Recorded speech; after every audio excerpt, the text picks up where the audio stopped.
ऋषि, आप मथुरा जेल निरीक्षक हैं। आप जेल अधीक्षक हैं और आप डिप्टी हैं, उनके वहीं करते हैं। आपकी जेलों की सेवाएं रहती है महाराज जी। आपका एक प्रश्न है। राधे राधे गुरु जी, दंडवत गुरु जी। मैं यहाँ पे जेल अधीक्षक के रूप में तैनात हूँ महाराज जी, मथुरा कारागार में। इस समय 1600 बंदी हैं और बहुत से ऐसे बंदी होते हैं महाराज जी जो 16-16 साल से 18-18 साल से कारागारों में निरुद्ध हैं। व्यक्ति मर जाता है तो यह माना जाता है कि वो प्राप्त नहीं होगा, लेकिन कारागारों में निरुद्ध हो जाने के बाद उनके परिवार पर यह संकट आ जाता है कि न उनसे मिल पाते हैं और न उनसे बातें कर पाते हैं। तो उनका परिवार भी तिल तिल मरता रहता है, जिसके कारण वह अवसाद की स्थिति में आ जाते हैं और कभी कभी ये करते हैं कि सुसाइड की उनकी टेंडेंसी आ जाती है और बंदी आत्महत्या कर लेते हैं। तो महाराज जी, इस समय हम लोगों ने आपकी प्रेरणा से राधे राधे का जाप कराना शुरू किया है, तो काफ़ी परिवर्तन आया है। तो महाराज जी, हम चाहेंगे कि उनको कुछ इस प्रकार का संदेश मिले। हाँ, एक हम आपको सिद्धांत बताए देते हैं जो परम सत्य और शास्त्रीय है। अवश्य में वो भोक्तव्यम कृतम कर्म शुभाशुभम। ऐसा भी हो सकता है कि वो निर्दोष हो, उन्होंने वो कृत्य ना किया हो जिस कृत्य में वो आए हैं, लेकिन सत्य मानिए वो पाप जो उनको दंड नहीं मिला है, वो पाप उनको दंड दे रहा है। एक हम उदाहरण से बताते हैं। एक सामने स्वर्णकार का मकान था और वो बहुत ही छल कपट करके दूसरों को ठगता था और स्वर्ण एकत्रित करता था और कुछ राज कर्मचारियों से मिला हुआ था। जब कभी ऐसी विपत्ति आती तो राज कर्मचारियों के सपोर्ट से वो बच जाता था, तो राज कर्मचारी उनके घर आते जाते थे और वो जहां संपत्ति रखता था राज कर्मचारियों को पता था। एक दिन उनके मन में आया कि ये बहुत छल कपट करता है, अधर्मी है, और इसको मार करके हम ही संपत्ति ले लेते हैं तो क्या फर्क पड़ेगा, क्योंकि अधर्म तो ये करता है, मैं खुद जानता हूं। तो दो राज कर्मचारियों ने उसकी हत्या कर दी और वो बाग से लेकर निकल रहे थे कि सामने वाले घर से एक व्यक्ति, पहले बाथरूम लघुशंका नहीं होते थे, वो लघुशंका के लिए निकला। उसने राज कर्मचारियों को बॉक्स लेते हुए और चेहरे पर भय देखते हुए उसने कहा, हमें लगता है आप कुछ गलत करके आ रहे हैं। तुरंत उसको एकांत ले गए और देखे, इसमें से जो हिस्सा चाहो आप ले सकते हो, पर आप अपनी जबान बंद रखना। उसने कहा, मैं कदापि ऐसा नहीं कर सकता, मैं बड़े अधिकारियों के पास शिकायत करूंगा कि आपने ऐसा ऐसा। तो उन्होंने तत्काल उसको बंदी बनाया और उसके ऊपर रिपोर्ट कर दी कि ये बॉक्स लेकर के चोरी करके जा रहा था, स्वर्णकार का वध कर दिया। बिल्कुल कोई अपराध उसका नहीं। आप देखिए, उसको बंदी बना लिया गया। 10 वर्ष लगते हैं न्यायालय में कभी कभी न्याय करने के लिए। बड़ा उसको कष्ट और दंड भोगना पड़ा। जब न्यायाधीश के सामने आया तो उसने रो कर कहा कि मैं बिल्कुल निरपराधी हूं, मेरा कोई भी दोष नहीं है। आप सत्य को साक्षी करके, भगवान को साक्षी करके देखिए, मेरी बात पर आप जांच कीजिए। जो दो राज कर्मचारी थे उन्होंने कहा कि मेरी बात पर विश्वास कीजिए, इसी ने ऐसा केस किया है। 10 वर्ष उनको दंड भोगते हो गए। तो एक चाल चली गई कानून विभाग से कि एक जो मृत पुरुष आया था जिसको पोस्टमार्टम करानी थी, ऐसे तो राज कर्मचारियों को कहा, आप उनके साथ जाइए और उस कैदी को भी साथ, कि आप इसकी अंतिम यात्रा में कोई है नहीं तो आप साथ जाइए। राज कर्मचारियों ने धीरे से उनके कान में कहा, उनके पास यंत्र लगे हुए थे, कान में कहा, अगर तू मेरी बात मान जाता ना तो तेरे को दंड नहीं मिलता, तुझे दे देते उसमें से संपत्ति। अब देख, आजीवन कारावास या फांसी तुझे मिलेगी। ठीक, पूरा न्यायाधीश के सामने वो जो वॉइस आवाज का वीडियो था उनके सामने गया। उसने कहा तुम निर्दोष हो और उनको बंदी बना लिया। अब एक महात्मा से वो मिला और उसने कहा, भगवान भगवान भगवान कहते हो, क्या भगवान क्या अन्याय है? मैंने बिल्कुल पाप नहीं किया था, चलो बाद में छूटा, लेकिन 10 वर्ष में कष्ट पाता रहा, इसमें तुम्हारा भगवान कहाँ गया था? तो उन्होंने एकांत में बैठाल कर कहा कि भगवान को साक्षी करके बताना, इसी जन्म में क्या तुमने पाप नहीं किया? विचार करके बताना, सत्य बताना। अब यहां कोई केस तो चलने वाला है नहीं, लेकिन तुमने भगवान को दोषी ठहराया। तो उन्होंने कहा, हाँ, मैंने यौवन अवस्था में किसी स्त्री से मित्रता की थी, पर वो हमारे अधीन नहीं हुई तो हमने छल करके उसे मारा और जमीन में गाड़ दिया, आज तक उसे कोई नहीं जाना। तो बोले इसी कर्म का दंड तुम्हें मिला हुआ है। तो जिनको न्याय विभाग के द्वारा अभी फाइनल नहीं हुआ और उनको कष्ट हो रहा है, तो मैं प्रार्थना करता हूं कि इसी जन्म का या किसी जन्म का तुम्हारा पाप तुम्हें कष्ट दे रहा है, तुम्हें नया पाप नहीं करना आत्महत्या करके। आत्महत्या करने से वो दुर्गति होती है जो घोर पापाचारी की होती है। ये कोई आत्महत्या करने के बाद 5 स्टार होटल थोड़ी रखा कि आप शरीर छोड़ दोगे और बहुत आपको सुख प्राप्त होने लगेगा। नहीं, नहीं, जो न तरे भवसागर अस समाज नर पाए, सो अति निंदक मंदमति आत्महनन गति जाए। सबसे बड़ी दुर्गति आत्महत्यारे की होती है और वो प्रेत योनि को प्राप्त होता है। इसलिए समस्त कैदियों से और अन्य भाइयों से भी हमारी प्रार्थना है कि आत्महत्या का विचार ना करें और नाम जप करते हुए अपने पापों का नाश करने की सोचें। आपको जो कठिन से कठिन सजा भोगनी पड़ रही, या आपको जो ऐसी परिस्थिति में कि अभी निर्णय नहीं हुआ पर आपको दंड भोगना पड़ रहा है, सच्ची मानिए वो आपके कर्म का फल है। एक सेकंड भी आपको कोई कष्ट नहीं दे सकता यदि हमारा कर्म हमारे विपरीत ना हो। हम इस आज के सत्संग में यही कहा, ये जो आप लोग मनमाने आचरण करते हैं, मदिरा पीना, व्यभिचार करना, पशुओं को पका करके खाना, हिंसा करना, आप देख लीजिएगा इसका जब परिणाम आएगा तो हो सकता है आप उस केस में बिल्कुल दोषी ना हो, लेकिन आपको भयानक दंड मिलेगा क्योंकि आपका पापाचरण एकत्रित हो रहा है। तो आत्महत्या वो उपाय नहीं जिससे हम दुख से मुक्त हो जाएं।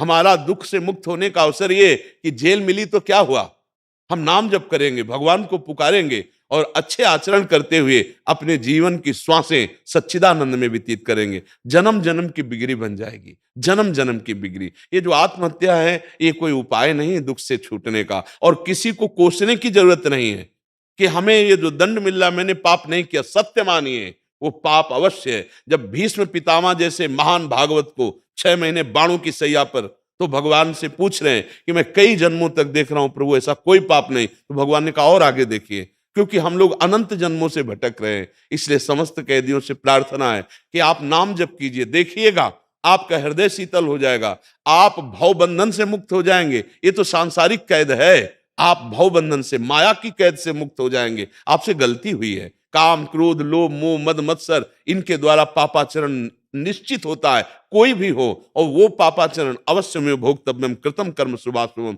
भगवान कह रहे अवश्य भोगना पड़ता है। आज हमारा समाज गिरता हुआ चला जा रहा है। ये जो आज व्यभिचार की प्रवृत्ति बढ़ गई है ना, जिसको फ्रेंड कहा जाता है, ये बहुत बड़ा घातक है। हमारे राष्ट्र सेवा के लिए, हमारी समाज सेवा के लिए जितेंद्रियता और पवित्रता चाहिए। आज भ्रष्टाचार मच रहा है, नए नए बच्चे गर्लफ्रेंड बॉयफ्रेंड ऐसे गंदे आचरण कर रहे हैं, और फिर जब अनुकूलता नहीं मिलती तो हिंसा पे उतर आते हैं, जब दिमाग की शांति नष्ट हो जाती है तो व्यसनों में उतर जाते हैं। यही चल करके आगे कैदी बनेंगे और कौन बनेगा। जब हम दोस्ती करते हैं तो दोस्ती का मतलब होता है अपने दोस्त को सुखी करना, अपने दोस्त को सत्मार्ग में चलाना, अपने दोस्त को अच्छा देखना, ना कि उसका शोषण करना। बुद्धि भ्रष्ट होती जा रही। तो मनमानी आचरण हमारे कभी ना कभी हुए हैं, उनका हमें दंड मिल रहा है, तो हम पावन हो रहे हैं, हमारी दुर्गति नहीं हो रही, हम पवित्र हो रहे हैं दंड के द्वारा। अब नाम जब करें तो हमारे अंदर वो शीतलता आ जाएगी, वो ज्ञान आ जाएगा, जिससे हम जेल में रहते हुए भव जेल से मुक्त हो जाएंगे, संसार की जेल से। और परिवार वालों से प्रार्थना है कि वो व्यर्थ का दुख ना ले। पक्का समझ लीजिए, यहां किसी को भी अगर कोई कष्ट मिल रहा है तो किसी न किसी कर्म से मिल रहा है। पक्का समझ लीजिए, हमारे भगवान के न्याय में इतना भी कहीं चूक नहीं हो सकती। हमारे आचरण ऐसे हुए हैं। अब वो परिवार के सदस्य आरोपित होकर के जो जेल गया है, उससे मोह के कारण वो दुखी हो रहे हैं। मेरी प्रार्थना है आप दुखी मत होइए, आप भी भजन कीजिए और मनाइए उस भजन का फल कि जो जेल में गया है उसको सुख मिले, शांति मिले और वो जल्दी मुक्त हो। अगर इस देह से ना मुक्त हो सके तो भगवान की इस माया से तो मुक्ति ही हो जाए। एक परमहंस जी हमें मिले थे, गंगा किनारे भ्रमण किए, तो भ्रमण में बड़े अनुभव होते हैं। जब नई अवस्था हमारी 13-14 की थी तो हमारे अंदर जिज्ञासा थी कि मैं महात्माओं से मिलूं और जानूं कि परमार्थ का वास्तविक स्वरूप क्या है। तो शायद मैं उनसे प्रश्न किया कि स्वामी जी, आप वो करीब 90 वर्ष के थे, बहुत ही दिव्य स्थिति थी उनकी, कि स्वामी जी आपने संसार से क्यों वैराग्य लिया। तो उन्होंने कहा, बेटा मेरी एक दुकान थी कपड़े की, मेरी नई अवस्था थी, बहुत दुकान चलती थी, तो पड़ोस वाले जो दुकान के थे, और उन लोगों ने हमें ईर्ष्यावश एक दिन बहुत पीटा। मैंने सहने की कोशिश की, लेकिन उन लोगों का स्वभाव ही बन गया हमको प्रताड़ना, गाली देना, मारना। उनमें से एक जो प्रधान था, बेटा मैंने निश्चय किया इसका वध करूंगा। बोले ऐसा ही किया। कुछ पैसे की करौली खरीदी, उनके वचन। और जब वो हमें रास्ते में मिला तो मैंने उसे मार दिया जान से। फिर मेरे हृदय में आया कि मैंने अपराध किया है, तो मैं स्वयं चला गया और मुझे बंदी बना लिया गया। और फिर मुझे तन्हाई की सजा मिली। उस समय वो कह रहे थे मुझे तन्हाई की सजा मिली, बहुत कष्टप्रद जीवन। तब हमें ज्ञान हुआ कि अब हमारा जीवन पूरा नष्ट हो गया, किसी काम का ना रहा। हम क्रोधवश सही व्यवहार ना करने के कारण आज बंदी बना लिए गए। हे भगवान, यदि मुझे मुक्त कर दिया जाए तो मैं आजीवन संन्यास लेकर आपका भजन करूंगा। पर इतने कहने से थोड़ी हो जाता है। उन्होंने निश्चय किया आज से मैं जल नहीं पीऊंगा, भोजन नहीं पाऊंगा और निरंतर नाम जप करूंगा। अब चाहे जेल में रहना पड़े या संसार में, भगवान का भजन नहीं छोड़ूंगा। उन्होंने ऐसी बात पकड़ी। अब जब भोजन नहीं, पानी भी नहीं पीना, तो जो अधिकारी जन है वो उनके पास जा, ना वो आंख खोलते, चाहे उनको कोई बूट से मारे, डंडे से मारे, वो स्वयं बता रहे थे ना मैंने आंख खोला ना मैंने संभाषण किया। तो बड़े अधिकारी आए, उनमें से कोई सज्जन स्वभाव के थे, संत स्वभाव के। तो उनका देखो, इस समय मैं अकेला हूं, आप अपने हृदय की बात बता दीजिए, आप क्या चाह रहे हैं, हो सकता है मैं आपका सहयोग कर सकूं। आंख खोली, उनको लगा जैसे भगवान ही हमें साहस बंधा रहे हैं। आंख खोली और कहा साहब मैंने ही मारा है, पक्का मैं अपराधी हूं, पक्का। पर एक लालसा मेरे हृदय में जागृत हो गई, यदि किसी तरह मैं मुक्त हो जाऊं तो आजीवन संन्यास लेकर भगवान का भजन करूंगा। तो उनका भी तुम्हें झूठ बोलना पड़ेगा, तुम्हें ये कहना पड़ेगा मुझसे जबरदस्ती ये बात कहाई गई है, मैं पूरा सहयोग करूंगा आपका। ऐसा विधान बनाया गया, अभी वो बिना सजा के दंड भोग रहे थे, ऐसा विधान बनाया गया, वो मुक्त हो गए। 90 वर्ष के थे, ब्रह्मबोध संपन्न महापुरुष। ये मार्ग बना। देखो, भगवान का नाम जप, भगवान के प्रति आश्रय। पक्का उन्होंने अपराध किया था, उनको आजीवन कारागार में ही रहना पड़ता, लेकिन भगवान के भजन ने, भगवान की प्रार्थना ने, ऐसा होता है। भगवान करतुम अकर्तुम अन्यथा करतुम सर्व समर्थ है। किसी भी को निराश नहीं होना चाहिए, किसी भी परिस्थिति में निराश नहीं होना चाहिए। भगवान के नाम में अपार सामर्थ्य है, जो भव समुद्र को सुखा दे। नाम लेत भव सिंधु सुखाही, करो विचार सुजन मन माही। जासु नाम भव भेषज हरन घोर त्रिशूल, सोई कृपाल तो ही मोहि पर राहु सदा अनुकूल। यदि भगवान अनुकूल हो जाए तो हर बात बन जाए। हमें लगता है कैदियों से हमारे हाथ जोड़कर प्रार्थना है, वो कमजोर ना बने। अगर गलती भी हुई है तो उस गलती का जो प्रायश्चित हो रहा है, शारीरिक दंड मिल रहा है, मनमानी अब नहीं कर सकते, और नाम जप कर लीजिए आनंदित हो करके। अगर अपने समय पे शरीर पूरा हुआ तो तुम भगवान को प्राप्त होगे। इस लोक का बिगड़ा हुआ कार्य आपका बन जाएगा। आत्महत्या करने से किसी को भी सुख की प्राप्ति नहीं होती है। घर वाले नाम जप करें, धर्म से चले, और ये शिक्षा लें कि पापाचरण नहीं करना चाहिए, नहीं तो पापाचरण एक करेगा और पूरा परिवार जलेगा। इसलिए पापाचरण, जो धर्म विरुद्ध आचरण है, वो किसी को भी नहीं करना चाहिए। कहीं ना कहीं वो भी सहयोगी है। अच्छा, तो जुआ खेला जा रहा है, 4 लोग खड़े केवल देख रहे हैं, पहला डंडा उनके पीठ पे पड़ता है, देखने वाले वो कहते साहब मैं नहीं खेल रहा, तो यहाँ खड़े क्यों हो। तो हमारा किसी भी तरह से पापाचारी से संयोग होना, वो हमारे दंड का कारण बनता है। इसलिए नाम जप करो, अच्छे आचरण करो, समाज को सुख पहुंचाओ, कभी तुम्हें दुख नहीं मिलेगा। अब जो त्रुटि हो गई उससे पवित्र हो रहे हो आप जेल में, नाम जप करते हुए इस भव समुद्र से मुक्त हो जाओ। मेरी तो यही राह है कि बिना किसी अपराध के हमें कोई दंड नहीं दे सकता। को न काहू के सुख दुख कर दाता, निज कृत कर्म भोग सुन भ्राता। बिल्कुल निश्चित समझिएगा, ठीक है। कोई संशय इसमें जी। पर ये हमें अच्छा लगा कि आप अपने कैदियों से नाम जपवाते हैं। अभी आपने कहा नहीं कि मैं नाम जपवाता हूं। एक वीडियो आया था, तो उसमें हम इन्होंने भेजा था अपन को, उसमें पूरे कैदी कीर्तन कर रहे हैं हमारा। दिखाओ। बाबा है क्या आपके पास? अच्छा, ये तो बड़ी आश्चर्य भरी बात है कि कैदियों से आप राधा। एक जेल के कैदी है महाराज जी। आपने तो जेल को संत समागम बना दिया।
सब जेल में जो कैदी जन है महाराज जी, सब क्या कीर्तन करते हैं। आपको तो हम प्रणाम करते हैं। हाँ, जो तो है जन्माष्टमी के जी, अवसर पे जी, कैदियों द्वारा जो वस्त्र बनाया गया था ठाकुर जी को, बिहारी जी को इस बार धारण करवाया गया। और चूंकि कारागार उनकी जन्मस्थली है जी, जी, प्रभु जी की, तो इस बार वहां के बंदियों द्वारा जो है जी। वस्त्र बना के जन्माष्टमी के दिन बिहारी जी को पहनाया गया। बहुत सुंदर, बहुत सुंदर। हमें इतना आह्लाद हो रहा है कि ऐसे जो भगवत विमुख जन हैं, जो आसुरी प्रवृत्ति से युक्त हैं, अपराध करने वाले हैं, ये नाम जानते हो? ये स्वयं श्री हरि जपते हैं, राधा राधा। जपत हरि विवश तव नाम प्रतिपद विमल मनसि तव ध्यान। अरे इनका परम कल्याण हो गया। एक बार राधा बोल देना तो यमराज की खोपड़ी काम नहीं करेगी कि क्या हिसाब करूं। एक बार राधा नाम की कीमत स्वयं श्री कृष्ण है, फिर उसका कभी दुर्गति हो ही नहीं। इनको तो कितनी बार नाम कीर्तन करते हुए देख रहे हैं, कितना सुंदर नाम कीर्तन कर रहे हैं और आर्त भाव से कर रहे हैं। बहुत सुंदर। सबसे ज्यादा धन्यवाद आपको कि आप अपने कैदियों का उत्साह बढ़ाएं। अगर उनको सुनाते नहीं सत्संग की बातें तो राधा नाम क्यों कीर्तन करते? बहुत सुंदर, बहुत सुंदर। सबको ऐसा करना चाहिए। अपने घर में, अपने विद्यालय में जो सत वार्ता है उसके करने से बुद्धि शुद्ध होती है। कैसी कैसी मंगलमयी बात है। कैसे दैन्य भाव से राधा राधा राधा, सब चरण छूने का मन होता है इन सबके। राधा राधा राधा, अरे धोखे से राधा निकल जाए तो संसार की बाधा नष्ट हो जाए। ये तो हमारी महारानी जी का नाम कीर्तन कर रहे हैं, ये वृंदावनाधीश्वरी का नाम कीर्तन कर रहे हैं। अहो भाग्य। इन सबसे प्रार्थना करना कि आपके दुर्भाग्य नहीं है, हाँ आपके बड़े भाग्य हैं जो आपका सानिध्य मिला। नहीं, कौन ऐसे कैदियों से बैठकर सत्संग की बातें करेगा? कौन उनको कहेगा राधा नाम कीर्तन करो? नहीं नहीं, धन्यवाद है आप को कि भगवान की बड़ी कृपा है आपके ऊपर कि आप ऐसी उनको सतमार्ग की प्रेरणा दे रहे हैं और सबका मंगल होगा। भगवान नाम में बहुत अपार महिमा है। घोर हिंसक व्यभिचारी जनों ने जब नाम का आश्रय लिया तो बड़े बड़े महात्मा बन गए, बड़े बड़े महात्मा बने। इन सब का कल्याण हो जाएगा। जीव भूल से अपराध कर देता है, लेकिन भगवान का नाम अगर भूल से भी उच्चारण कर ले तो सारे पापों का नाश होता है। एक बार नाम की अपार महिमा है। ये तो बहुत बार नाम ले रहे हैं। जो निरंतर नाम जप करते तो भगवान का स्वरूप ही हो जाते, पर एक बार यदि नाम ले तो हिसाब में भारी पड़ जाएगा। हमने कई बार चर्चा में सुनाया है कि एक पापात्मा स्वभाव का था और एक पुण्यात्मा स्वभाव का भाई था। तो भाई वो संतों की सेवा करता था। उसके मन में ये बात बनी रहती कि छोटा भाई शराब पीता है, मांस खाता है, व्यभिचार करता है और संतों को गाली देता है। वो जब शराब के नशे में आता, अगर संत घर में होते गाली देते। उसका ऊपर मकान था। तो एक दिन भगवान के परम भक्तों की मंडली आई। वो बड़े भाव से घर लाए, चरणामृत उतारा, आरती की, भोजन पवाया। अब इतने में वो आ गया शराब पी के लड़खड़ाता हुआ, संतों को गाली देने लगा, भाई को गाली दिया। संतों से कहा आप नाराज मत हुए, इस पर दया कीजिए, इसकी दुर्दशा है प्रभु, इसकी बुद्धि भ्रष्ट है, इसका कल्याण हो सकता है। बोले पक्का। सब संत पाके कहे कि आप घर के बाहर जाओ। वो ऊपर अपने कमरे में था, भीतर से दरवाजा बंद किए गए, खटखटाया तो उसको लगा कि हो सकता है भाई हो या कौन है, क्या है। तो नशे में एकदम दरवाजा खोला, उठा पटक दिया संत ने और बोले राम बोल राम। वो मैं नहीं बोलता नशे में से। कहा जान से मार देंगे, तुम्हारा भाई भी यहाँ बचाने नहीं आएगा, राम बोल राम। अब उसको लगा कि तगड़ा महात्मा है, ऊपर चढ़ा है, हो सकता है ऐसा कर दे, तो बोले राम राम। बोले बस बेटा, इसी से तुम्हारा काम हो जाएगा। 2 बार राम राम कहा। जब वो समय पर मरा ना, यमराज जी ने पूरा रजिस्टर देखा, 1 सेकंड में सब फाइनल होता है, घोर पापाचरण, पर 2 बार राम राम कहा। अब यमराज जी ने विचार किया क्या इसको, तो उनका भाई 2 बार राम राम कहा है, जो चाहे वो सुख ले सकता है तू, फिर बाद में तुझे नर्क डालेंगे क्योंकि बहुत पाप किए। तो उसको याद आया कि राम नाम की कीमत, तो उनका बता सकते हो आपकी 2 बार राम राम कहने का फल क्या मिलेगा मुझे। अब उनकी हिम्मत नहीं पड़ी कि फाइनल में बोल सके कि राम नाम 2 बार इसके बराबर, ये हिम्मत नहीं पड़ी, क्योंकि वो परम भागवत भी हैं, ज्ञानी भी हैं। वो देवराज इंद्र के पास, देवराज इंद्र ने कहा मैं निर्णय नहीं कर सकता कि राम राम का, कई बार सुना चुके। फिर इसके बाद भगवान ब्रह्मा के पास गए, धर्मराज जी, देवराज जी, और उस जीवात्मा को लेकर, और कहा प्रभु परमेष्ठी पद सबसे बड़ा पद है इस त्रिभुवन में, प्रभु ये महापापी 2 बार इसने राम राम कहा, अब ये कहता है राम नाम का फल क्या होगा। तो प्रभु हम सबकी तो बुद्धि काम नहीं करती कि राम नाम के बराबर हम स्वर्ग सुख या अमुक सुख। ब्रह्मा जी भी ने कहा कि भगवान के नाम का फल ये तो मैं नहीं बता सकता, ये तो भगवान शंकर बता सकते हो, निरंतर जपते हैं। वहां गए, भगवान शंकर ने कहा राम नाम की महिमा तो मैं बता सकता हूं, उसी से मैं काशी में मोक्ष देता हूं, उसी से रा कह के पी गया और मां कह के बंद कर लिया, कंठ में पूरा हलाहल समुद्र का जहर जो निकला था वो रोके हुए, एक बूंद भी कंठ में, अगर वो घाटी द्वार पे चला जाए ना तो खास खास के देखो कैसा हलाहल विष रोक लिया। नाम, बड़ी नाम की महिमा कही। बोले फल तो नहीं बता सकता, तो बोले फाइनल कैसे हो, बोले राम जी के पास चलो।